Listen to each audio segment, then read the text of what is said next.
Hello বন্ধুরা, দেখো আবার একটা নতুন ভিডিও নিয়ে চলে এসেছি। পুজো তো শেষ হয়ে গেছে। পুজোর পরে এই আবার নতুন করে ভিডিও দেওয়া শুরু করেছি। আর দেখো এদিকে আমি কি করছি, দেখো কি কি রান্না করছি। আজকে রান্নাতে কি কি মেনু আছে তোমাদেরকে সেটাই দেখাচ্ছি। চলো দেখাই। এক থালা ঝিঙে কেটে নিয়েছি, আর এই শিলিটার মধ্যে হচ্ছে গোলমরিচ, ঠিক আছে। আর এই এক থালা ঝিঙে কেটে নিয়েছি। এই যে আজকে বাটা মাছ নেওয়া হয়েছে, পুজোয় তো অনেক কিছু খাওয়া দাওয়া হয়েছে, ওর জন্য বাটা মাছ নেওয়া হয়েছে। আর এদিকে অনবরত শুধু বৃষ্টি হচ্ছে। আর এই যে ফুলকপি আলু ভাপাতে বসিয়ে দিয়েছি, মাছ দিয়ে ঝোল করব।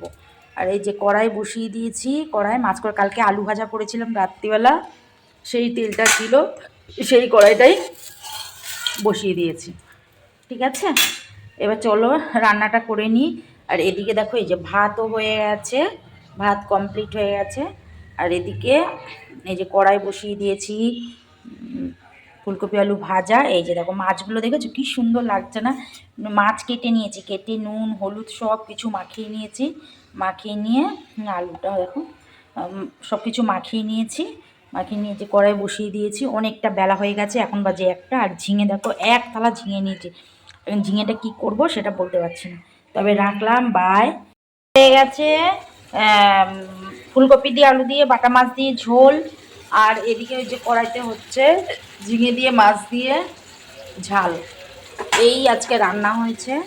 কেন রান্না হচ্ছে অনেক বাজে, 2টো বেজে গেছে, বুঝছো? এই দেখো এই ঝোল। আর এই যে ভাত বাড়ছি খাওয়ার জন্য, এই যে ভাত বাড়ছি খাওয়ার জন্য।